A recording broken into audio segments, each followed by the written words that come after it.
Good day, friends. Jonathan Daugherty here with another edition of the PSR podcast. We're a listener-supported outreach of Be Broken Ministries, and we exist to help individuals and families move from sexual brokenness to wholeness in Christ and equip others to do the same. In today's episode, we welcome back Lyschel Burket. She's the Executive Director of Hope Redefined, a ministry for wives facing sexual betrayal trauma. Lyschel shares some updates about her work, including a new 44-week healing curriculum, and then we dive deep into the complexities of betrayal trauma, misplaced hope, and the journey toward true healing. Lyschel offers personal wisdom from her own story, emphasizing the importance of finding safety, authentic community, and hope in Christ, not just in a spouse's recovery. It's really an insightful and practical conversation for anyone seeking restoration after deep emotional wounds. To learn more about Lyschel and her ministry resources, visit hoperedefined.org. For additional resources, you can check out our website at bebroken.org, or also we're going to put links in the show notes that will help you take some next steps. And of course, friends, please rate and review the podcast after listening to help others find it. Now, let's dive into today's hopeful conversation with Lyschel. All right, so we have back with us Lyschel Burket. Welcome back to the program. Thank you. Excited to be here. Yes, so, we have had you on several times in the past, and you have a ministry that is to wives and women who are dealing with all various aspects of sexual betrayal. So before we get into our specific conversation today, I just wanted to ask if there's anything new going on in the ministry that you wanted to share with anybody, any new resources, anything going on with your podcast, just what's been happening that you would want to share with our listeners. Oh, wow. Yes. It kind of seems like it's an always morphing experience being an executive director to this type of nonprofit. But in the last year, last year and a half, we have created a new curriculum called Abiding in Hope. And it's a 44-week group for women to participate in. It's a closed group. They get an opportunity to build really deep relationships and community with each other, while also continuing to go through some of their healing milestones together and do life. It's been beautiful. I had so much prayer over it and so much hope. And then to be able to witness it and now see these groups of women. We just had one group that met up for a vacation together. Somebody rented an Airbnb and they came in from all over the place. And I was like, I want my invitation. Where is mine? But, and it really, that's the heartbeat of our organization, is the desire to create community for women to heal. So that's been pretty exciting. And then, Hope for Wives is the podcast that I get to participate in with several others. And I absolutely love being able to be present there. And we get a lot of great feedback, and a lot of people love sharing those podcast episodes for various reasons. So there's lots of movement over here, lots of shaking and stuff. Yeah. And we will definitely, at the end of this podcast, give people a link to be able to know how to get in touch with all of your resources and everything. This conversation is definitely makes a very direct connection to even the name of your ministry, because we're going to talk about redefining hope for betrayed wives, especially around this idea of where the husband sort of becomes looked at as kind of like the savior. Like there's an idolatry to saying, maybe if he gets on track, then everything will be fine in my marriage, maybe to the detriment of her own healing from betrayal trauma. So before we get to that specific element of the conversation, can we maybe take a little bit of a higher view of, can you just define for us what is betrayal trauma? So that as we get into this conversation and talk about the healing aspect of that and how to redefine hope in that journey, first of all, what is it? What is betrayal trauma? Yeah. So betrayal in and of itself is essentially experiencing something that was not expected. Right? We had an assumption that the relationship was going to go one way, or the value systems were shared in this relationship. And when we discover that that is not true, you experience betrayal. And, we experience a lot of relational betrayal. You may experience betrayal in family of origin with parents, siblings, other family members. And then specifically what we work through is those that are happening in marriages and those relationships. The trauma on the backside of this is that we continue to advance in research and understanding that many women who experience betrayal have a traumatic experience. And what this looks like is them developing and producing all the symptoms that we see, even that mirror someone who has PTSD. So their body is responding to an event that was not planned. I mean, trauma in and of itself is also an event that is not planned for. It is a surprise event that creates a lot of chaos for yourself, your neurosystem, your neurological system, your brain, your emotions. There's lots of things that are playing into that. And so I know that wasn't a very scientific definition of betrayal trauma. No, it's good. And I think it's important that you put it in the context of relationship, because there's a lot of other kinds of trauma that can be experienced. Absolutely. Right? And that betrayal piece, it seems like it's really rooted in the sense of there's a type of trust that has been broken. And I would argue that any time in any significant relationship, whether it's a family relationship or friendship or marriage, where trust has been broken, there's a continuum of trauma that has been experienced. You know, we sometimes talk about big T trauma and little T trauma, right? I think anytime trust is broken in a relationship, there's a type of trauma experience because you had an expectation of, well, you were supposed to not lie to me. You were supposed to not hide things from me, right? And so there's a sense in which, ooh, that stings, that hurts. What does then, now here's my question, is because we're going to be talking about like women who would then start to put their hope in, let's say, their husband's recovery. Maybe even that looks like putting hope in their marriage surviving. First of all, my question is, why would a woman who has been betrayed by her husband turn around and put her hope in her husband?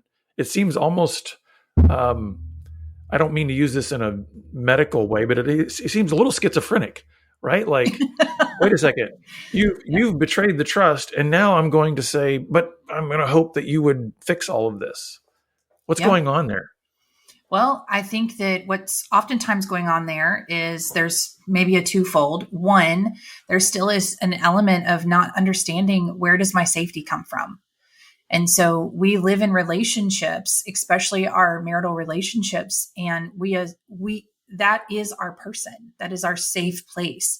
And so I remember saying, I can go out and the whole world can beat me up, but I can come home and be with my spouse, and that is a safe place for me. So part of our brain is still saying this person is supposed to be the safe person. On the other side of it, a lot of times we have spouses who are making those types of promises.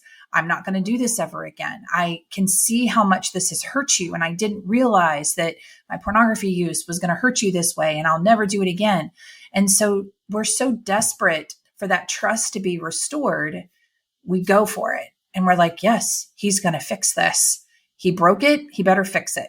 Right? We kind of run with that idea.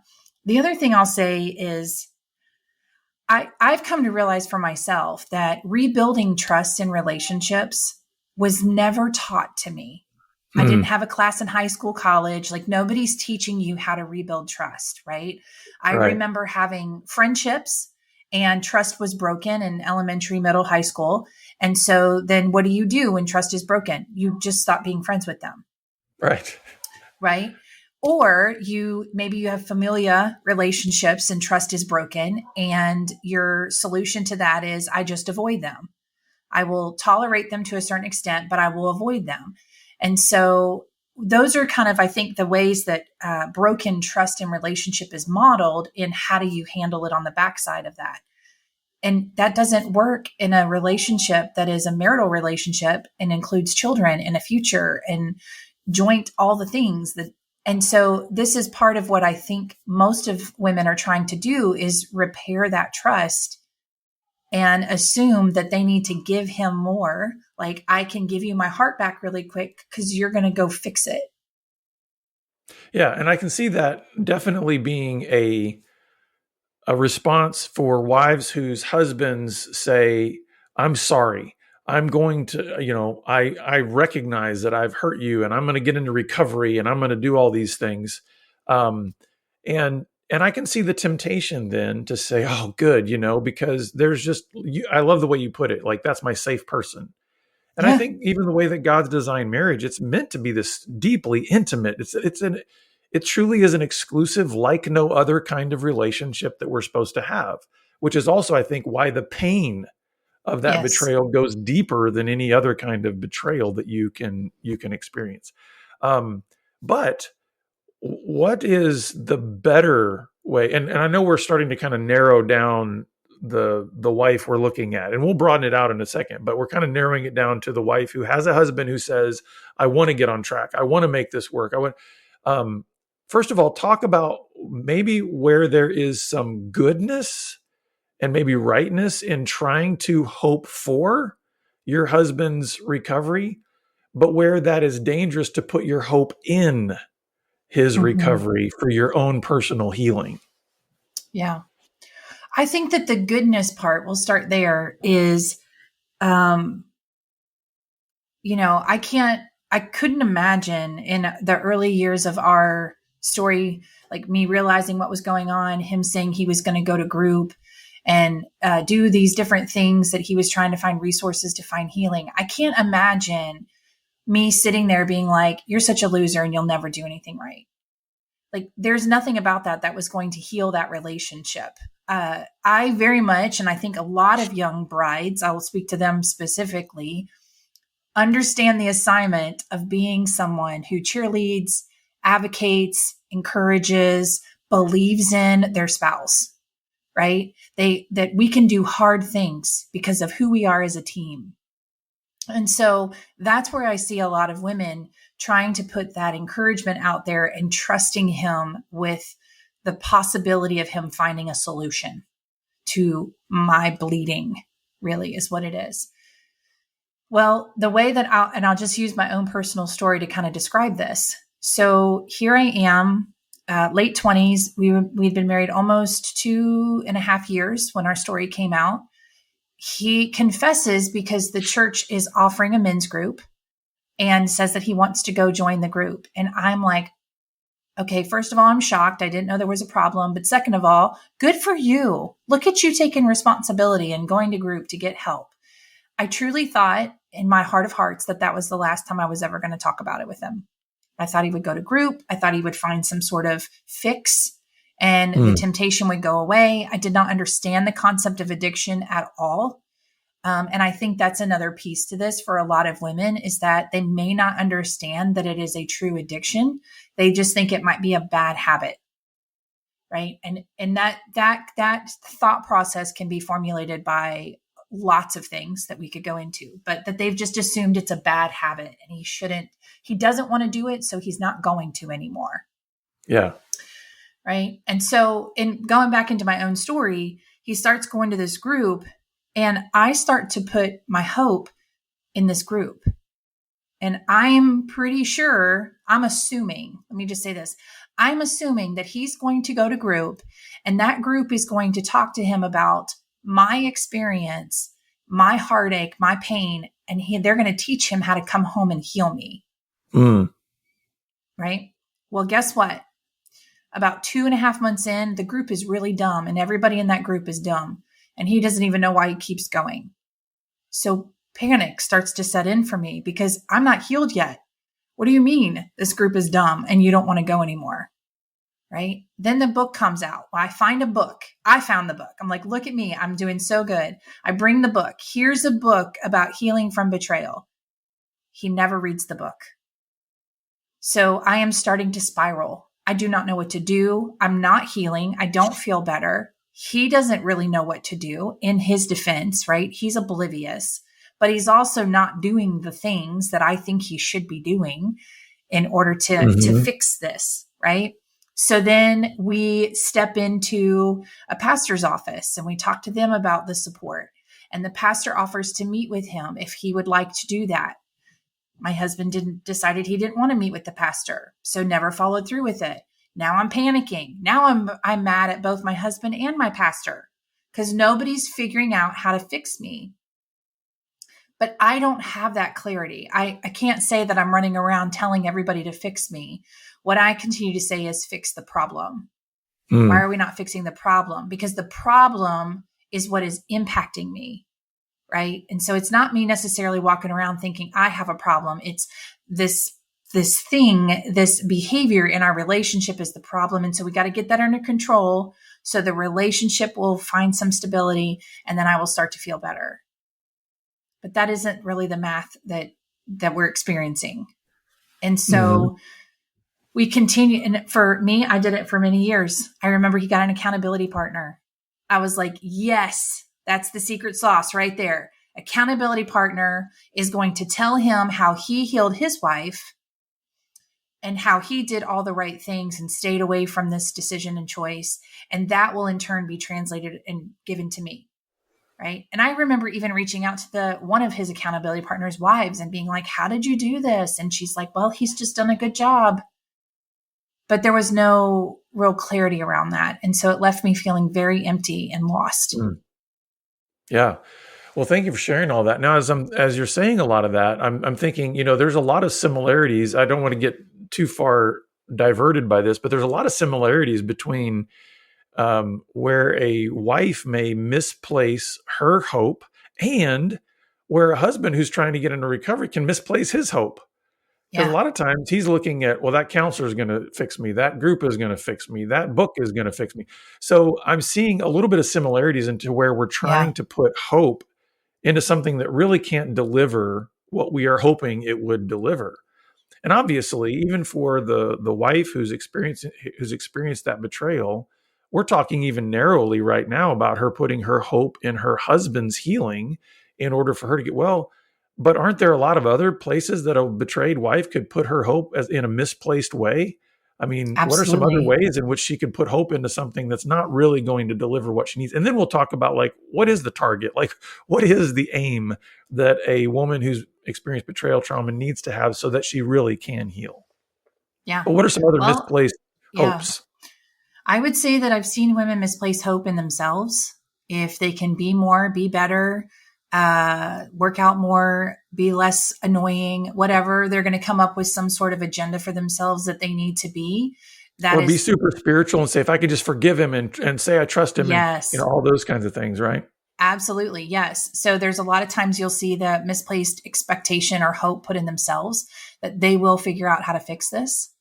And it obviously can be very destructive and they start to just drown under that pressure. I see other women who would I say it's hope? I don't know, but I see women who will choose avoidance. Well, that's his thing. And so I'm going to just stay over here on my side. And if I need to engage with that, great, but I'm going to begin to shut down myself because this is too vulnerable and I don't want to be hurt anymore. And so then suddenly she's in a state of avoidance, lack of emotions, empathy, compassion. And I think her hope is being put in that she can protect herself enough to not Sure. to not bleed anymore. Hmm. Right. I've seen women who lose themselves in their parenting and they suddenly start to project things onto their kids. And so if my husband's going to be a hot mess, well, at least my kids can be perfect and I'm going to help them be perfect. And so they get really lost in that way. And I've also seen women, I talk about the disconnection, but I've seen women who've struggled with substance use and other addictions. They would start to morph for themselves in a hope of getting away from the pain.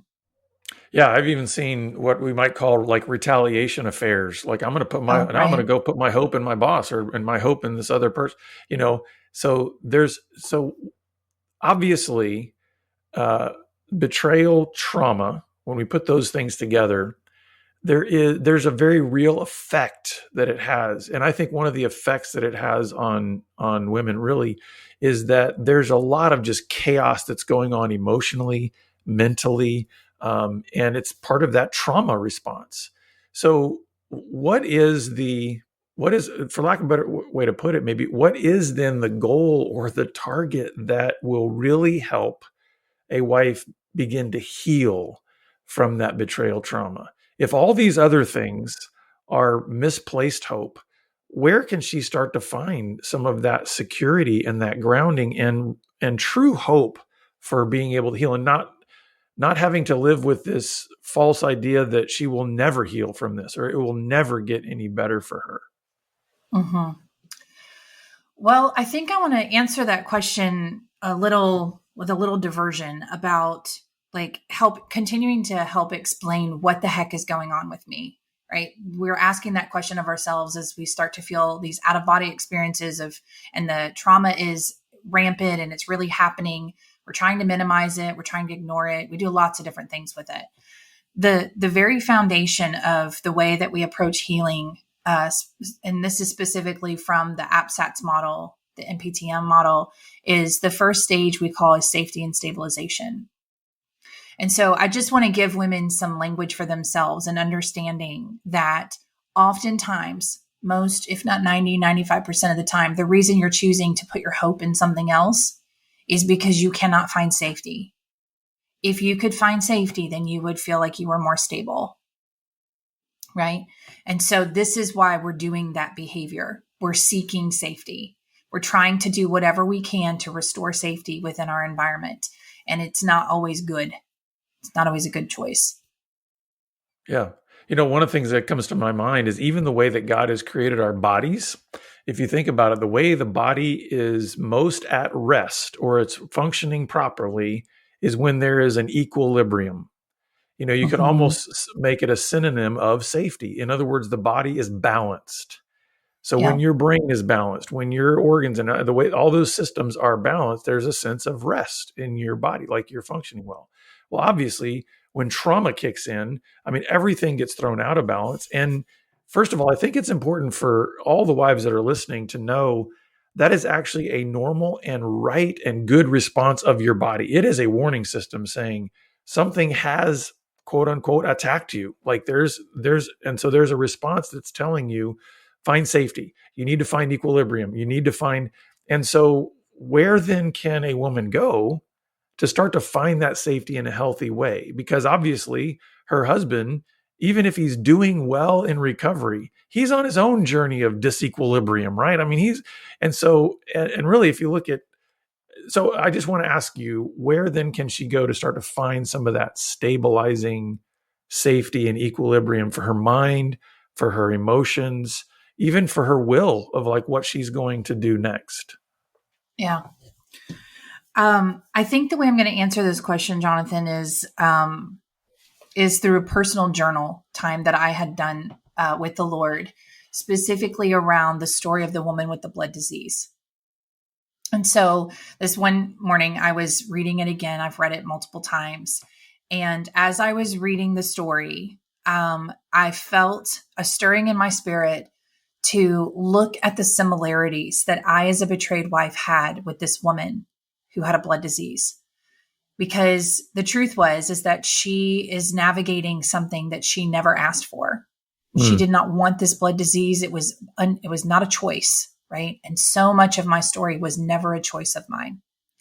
The other piece is that when you start to read into like her choices, her actions, the way she was trying to find healing for herself, she went to cities far and wide trying to find other people who could heal her. And she was coming up short. The other piece is that she was also carrying a ton of shame because in that culture, bleeding was so unclean. So there was lots of hiding and isolation. She felt so lonely. I can only imagine just trying to unpack this woman's story and her reality. And it was like, I got all of those things. I get it. And so as I was reading the story, I began to I was just reading the scriptures and just trying to visualize that whole moment. And then just as I was writing some things down, I felt like the Lord dropped in my spirit, Lyschel, you've been running after the wrong him for a really long time.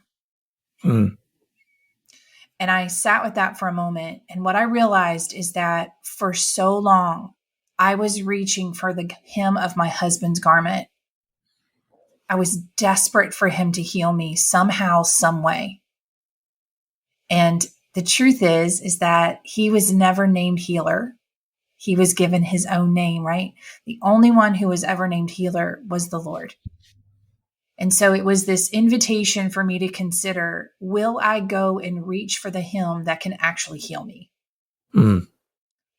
And the other thing that was so beautiful was I continued to read that story, and the Lord asked me to pay attention to the way that he responded to her. Because the way he responded is he turned towards her. That's what it says. He turned towards her and then acknowledged her and said, "Daughter, your faith has healed you." Right. And so I just started unpacking that. I'm like, what in the world? Like you saw her. You saw her. And then not only did you see her, but you said that her faith healed her. And so in the grand scheme of things, she could have stayed at her house and had faith in Jesus and be healed. But there was something so powerful about her being at the edge of his garment that needed to take place for her to experience that healing, that intimacy, and that realization that she had been running after it in a lot of places, and she finally found it. Yeah. And you know what I also find beautiful about that story, beautiful and a little bit terrifying, is that Jesus did not allow her healing to remain in a private place. I mean, she was healed as soon as she touched his hem, but he wanted to call her up. I mean, he calls her daughter, right? Yeah. So there's a Yeah. sense in which he was letting the community around her know what had happened in her life so that she wouldn't have to take the next steps of her journey alone, right? Uh-huh. Because sometimes, I mean, again, not to get too much of a sidebar, but I see some parallels sometimes in a wife's healing and in a husband's recovery. Is we want to privatize that whole process, meaning like, listen, if I can just get in the closet with Jesus and go, God, take this, for a husband going, take this away from me, for a wife going, God, heal me. And there's obviously a personal, deep personal connection that we are to have with Christ. But I think you've seen it in your own life and in the wives that you serve. We see it in the men that we work with, the real ongoing wellness that you are going to experience from that healing always occurs in community. Like Uh-huh. authentic, genuine belonging, like you belong here. Come in, daughter, come in, son. There's a sense in which we need that community around us. So can you talk a little bit about that? How a wife can get into the right kinds of community without making the community an idol or putting her hope in the community, but realizing the necessity of that for her healing of what she's found in the hem of Jesus garment. Yeah. It's, I love that you said without making the community an idol, right? Just switching one out for the other.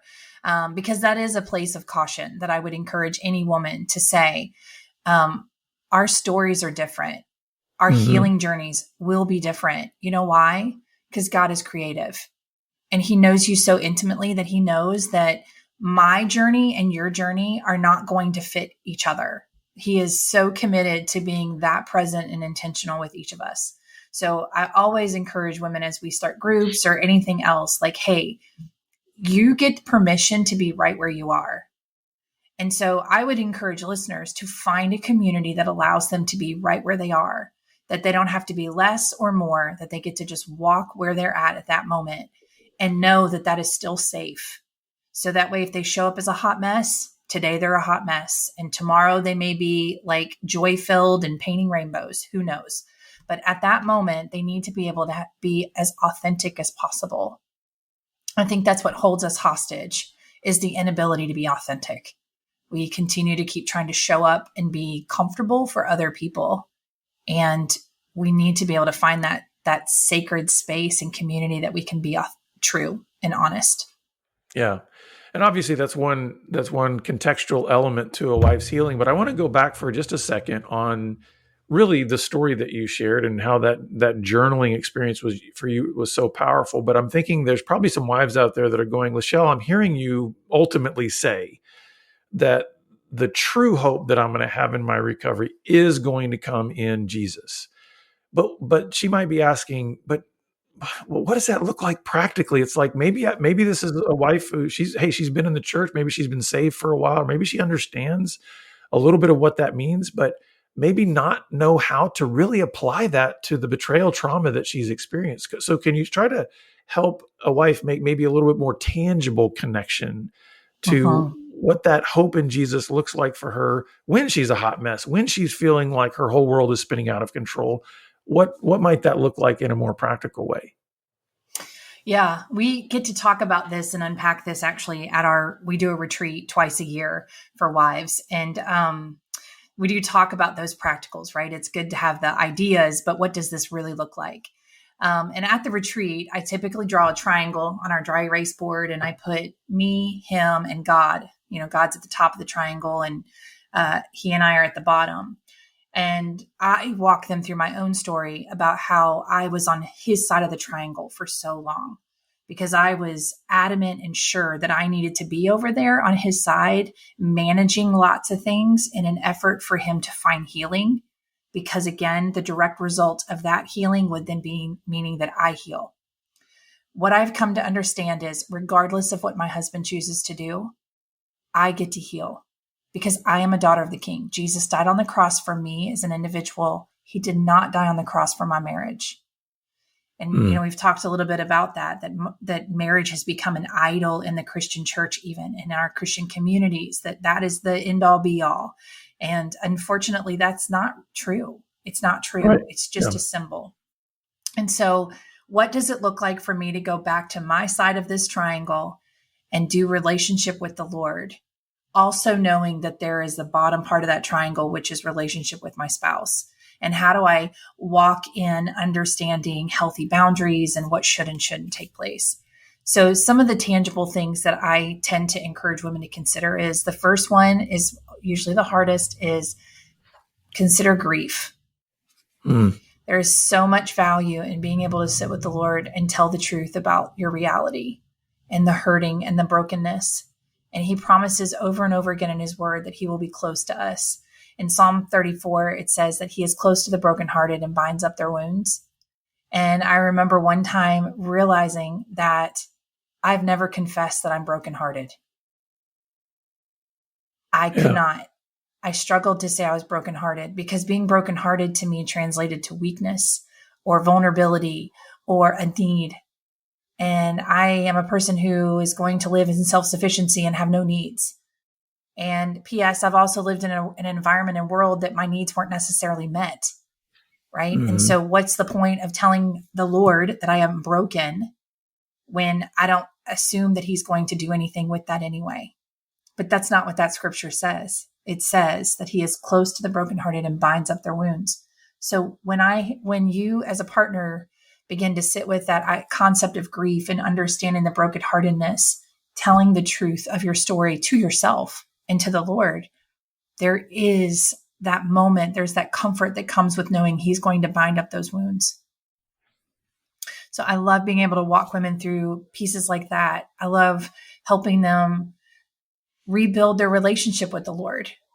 So many of us are trying to dissect my husband from the Lord. Like they were some women talk about how they become one and the same, that I have to pass through my husband to get to Jesus. And that's not accurate. It's not true. And so being able to help them understand that they have access to the Father, and that changes everything. Yeah, that's so good. I mean, as we wrap up, we certainly can't cover everything that's needed to be covered here. But as we wrap up, I want you to think of the women who are listening that are going, oh my goodness, I have misplaced my hope in a lot of different directions. And maybe they're feeling discouraged, they're feeling weary, they're feeling lost in some ways. Just what encouragement would you give to the women who are realizing that maybe they need to redefine what hope looks like in their personal journey? The very first thing I want to say to them is, me too. Me too. I've placed my hope in a lot of different places and it has come up very short. And over again, the Lord is so patient and so kind and so much mercy to continue to say, just come right back in here, Lyschel. I'm going to tuck you up under my wing and, and we're going to try this again.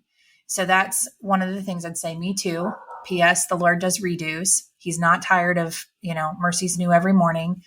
And then the other thing I would say is, would be the encouragement of community, is finding others that you can go in there and say, man, I've been running hard after a lot of things that have felt very fruitless, and I need help either having permission just to sit in some of it and slow down and be allowed to look at it for a little bit longer than what we typically give ourselves permission for, or for them to just even lead you. I mean, I tell women in our community all the time, I am not complete. I'm not finished. I have not arrived. There is nothing about my story that says, that was great. Good job. Way to go. Like, we're not done. We're always going to be in process. And so being able to sit in community where you start to become friends with the idea of being on the journey versus assuming that there's an end. Because I think it becomes a lifestyle of finding hope in the Lord. And that's what's beautiful about even being in process is that you're never always at the same point. And so sometimes people hear in process and think, oh my goodness, it's going to be for a lifetime. It's like, yeah, but you hit mile markers where you go, I'm not where I used to be. And maybe it's only a few inches, but then sometimes you hit miles, so there's a sense in which the more you can get familiar with the journey, you can start to celebrate the fact that you're in movement. So as we wrap up, Lyschel, where can our listeners and viewers go to learn more about you and the resources that you offer for women that are dealing with betrayal trauma? Yeah, you can find us. We have a website, hoperedefined.org. We're also on Facebook and Instagram. You can find Hope for Wives podcast on any podcast platform that puts it out there. And then, of course, we have a website, Hope for Wives, and it's FOR Wives. You can also see me. We've got some other speaking engagements and events coming up. So you can check our website. It'll have those things posted for different various conferences and other things that are happening. But we'd love to be able to walk with you. We do an intake call with every woman who reaches out to us for support, because we want to make sure that we're actually going to support them in a way that's going to be effective versus just assuming anything. You can reach out for an intro call is what they're called. And we'd love to connect with you. That's great. We'll be sure to post all that in the show notes, Lyschel. But thanks again. I always enjoy my conversations with you. So thanks for being on the program. You too.